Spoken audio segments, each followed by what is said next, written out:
Selamat pagi ibu-ibu, Shalom. Semoga kita selalu dalam keadaan sehat. Meskipun kita bertemu secara virtual, tidak mengurangi rasa kita untuk bersantap pagi, bersantap rohani bersama pagi ini. Sebelum kita memulai segala aktivitas kita, semoga santapan rohani pagi ini menguatkan kita untuk melaksanakan hari-hari kita selanjutnya. Sebelum kita lakukan santapan pagi bersama, mari kita satukan hati, kita berdoa, kita mohon kekuatan. Bapa yang di sorga, Bapa yang maha baik, kami mengucap syukur Engkau telah menyertai kami melewati malam di dalam tidur kami, menjelang pagi ini dalam keadaan sehat dan tentunya dengan penuh sukacita. Pagi ini kami ingin sedikit belajar firman-Mu. Kiranya Engkau hadir tengah-tengah kami, sehingga apa yang kami lakukan seturut dengan kehendak-Mu. Ampuni segala dosa dan kesalahan kami. Dalam nama Tuhan Yesus kami telah berdoa. Haleluya. Amin.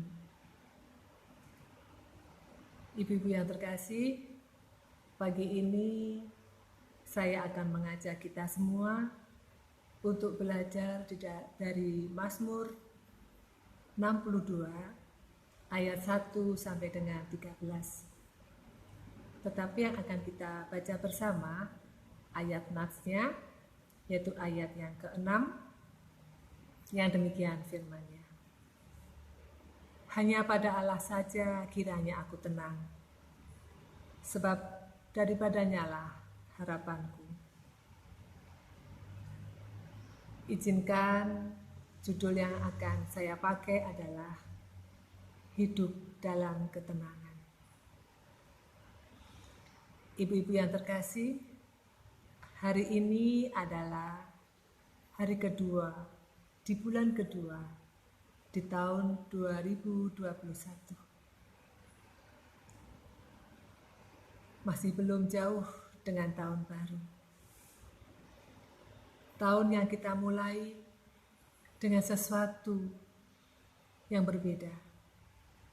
Sesuatu yang membawa kita dalam keprihatinan. Pandemi juga belum usai, sudah disusul dengan berbagai bencana alam. Yang mana semuanya itu pasti membawa kita kepada suasana hati yang pedih. Sesuatu yang membawa kita kepada kekhawatiran. Tapi inilah, hari ini kenyataan. Kemarin kenangan, dan esok adalah harapan. Tidak bisa kita pungkiri juga bahwa kita memasuki tahun ini jauh dari target atau impian kita seperti pada tahun-tahun sebelumnya. Banyak prediksi mengatakan bahwa hari ke depan adalah hari-hari yang tidak mudah untuk kita lalui. Banyak ujian dan tantangan yang menghadang. Lantas bagaimanakah sikap kita sebagai orang percaya? Tentulah kita harus tetap tenang. Ketenangan di sini bukanlah suatu keadaan, melainkan sebuah keputusan. Yang artinya adalah, seburuk apapun situasi yang ada pada kita, yang membuat kita tidak tenang, kita harus putuskan untuk tetap tenang. Mengapa demikian? Karena kita mempunyai Tuhan yang tidak pernah meninggalkan kita, dan pertolongannya adalah tepat pada waktunya. Mazmur 46 ayat 2, Daud berkata, Allah itu bagi kita tempat perlindungan dan kekuatan. Sebagai penolong dalam kesesakan sangat terbukti. Kesaksian Daud menguatkan kita bahwa tidak ada alasan untuk kita tidak tenang.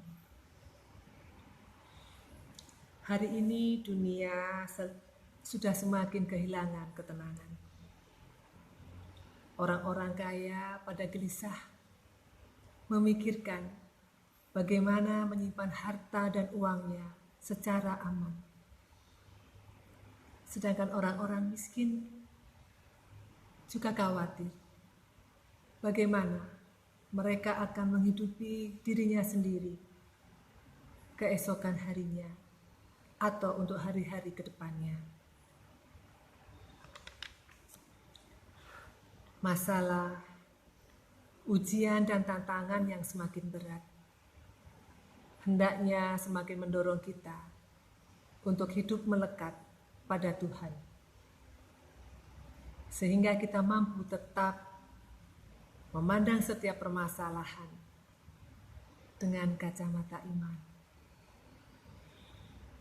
Dalam Yesaya 30 ayat 15 dituliskan, dengan bertobat dan tinggal diam, kamu akan diselamatkan. Dalam tinggal tenang dan percaya, terletak kekuatanmu. Ternyata ketenangan dalam diri seseorang mendatangkan kekuatan yang luar biasa. Orang yang tenang dapat kuat menghadapi persoalan apapun. Semua bergantung juga pada fondasi rumah rohani kita. Yang dimaksud adalah persekutuan yang karib dengan Tuhan dan tinggal di dalam firman-Nya.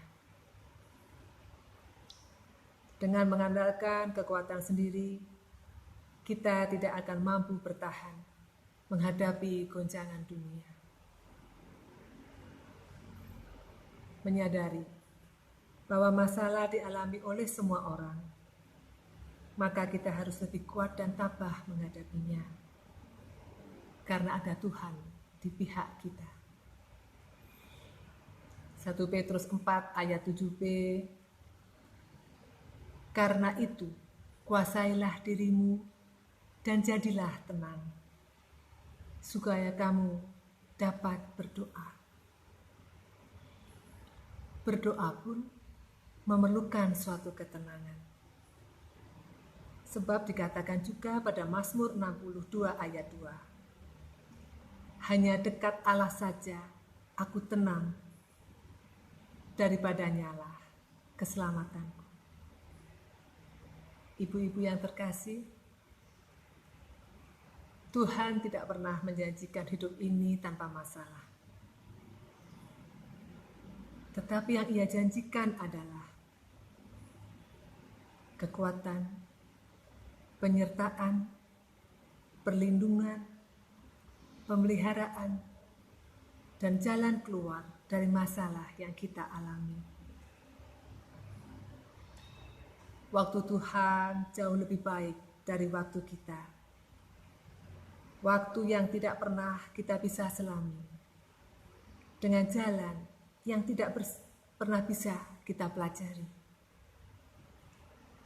Waktu Tuhan adalah sempurna, tidak terlalu cepat, tidak terlalu lambat, melainkan tepat. Ketika harus melewati masa-masa yang sulit, Tuhan menetapkan batas waktu.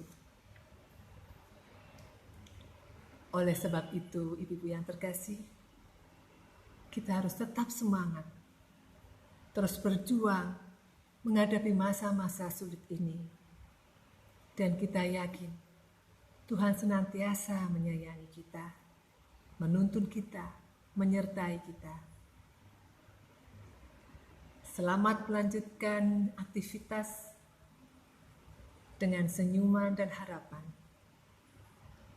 Jangan lupa 5M. Memakai masker, menjaga jarak, mencuci tangan, membatasi mobilitas dan interaksi, serta menjauhi kerumunan. Tuhan Yesus memberkati. Amin.